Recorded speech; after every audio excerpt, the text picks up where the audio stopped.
Hey, what is up, guys? Welcome to this week's The Rundown, week 4 of Jonah. Week 4. Man, it was awesome. I had a lot of fun with that. What an amazing word yesterday, talking about running for God. Running for God. You thought that for a moment. You was I like, did. I had to go through the different weeks. I was like, with God, for God, which one God, is it? from God. Like, who comes up with this? Yeah, but running for God. And man, it was amazing. Had a lot of good stuff yesterday.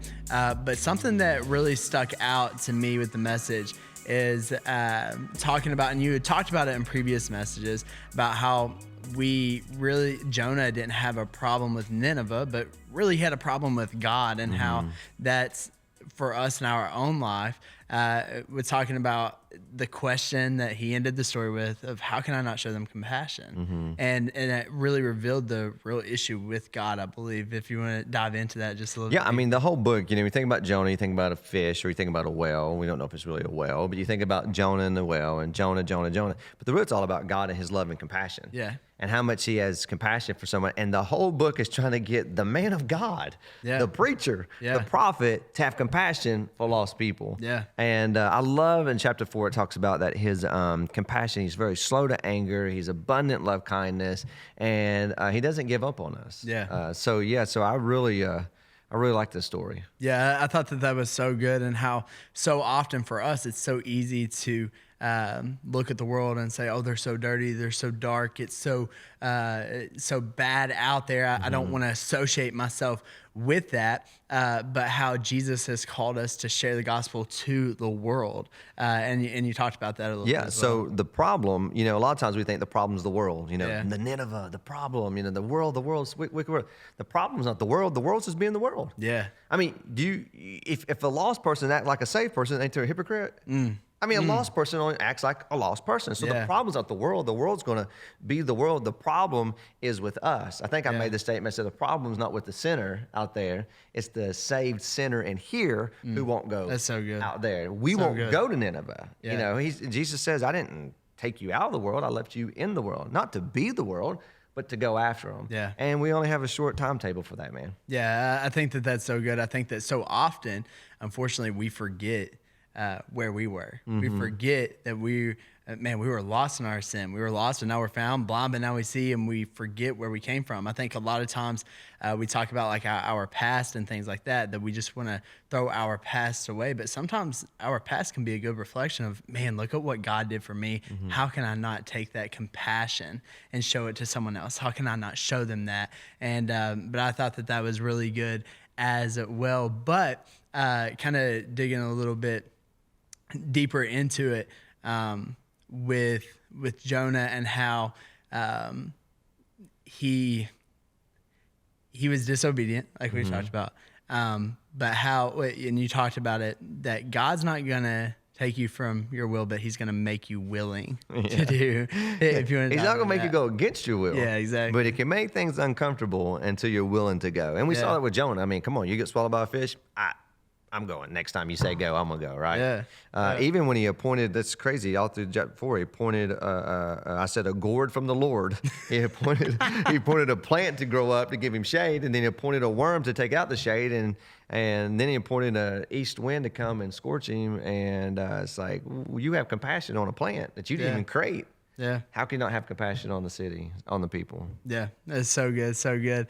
But just kind of wrap it up here.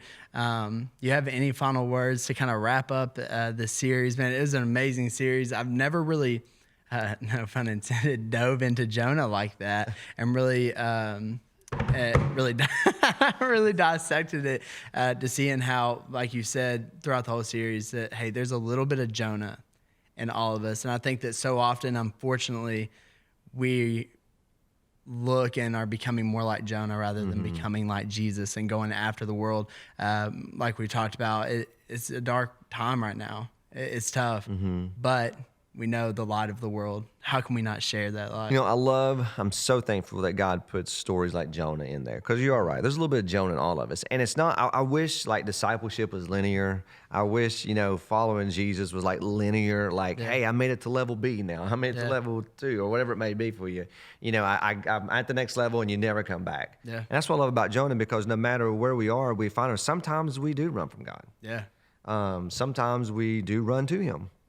Sometimes we feel like, man, you know what? I'm going to run with him. Let's go. Yeah. And then there's times I'm going to be an ambassador and I'm going to go to work, or I'm going to go to the, office, or I'm going to go to school and I'm going to run for God. How can I show people Jesus and that? And then all of a sudden you find yourself, man, I'm running from God again. Yeah. It's like this cycle over and over and over. So there's a little bit of Jonah in all of us. I guess at the end of the day, if I had a final takeaway from this whole story is, don't forget how patient God's with us and how much he loves the world. For God so loved the world that he gave his only son to use you to go reach the world. Yeah. And so don't lose the compassion that God has for you, and understand his patience towards you, his love kindness towards you. And the big thing is that he wants to use you in your own generation to reach the generation. Because, life's short, man. We know that. And so make the best of it while we're here.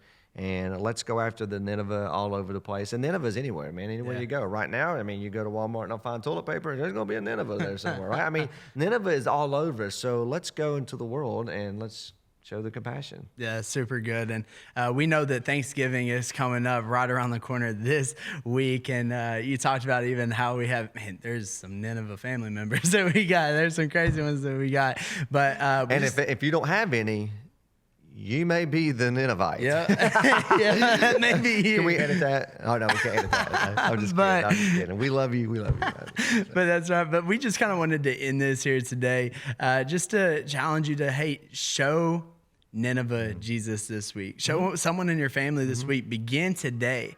Pray today that God would open up that door, that he would begin to work in their life, soften their heart, that you have the opportunity to run for God and share what God has done in their life. So we just want to challenge you with that this week, to take it and apply it. That's right. And do it for your life. But any final words? Excited about this Sunday. Talking about some gratitude. So Thanksgiving week. So there's a lot of things to be thankful for. Oh, yeah. So it should be a good Sunday and kick off. And then we'll start a new series in December. It's going to be awesome. Guys, thank you so much for joining us on the Rundown. We had a blast with it. We'll see you all next week.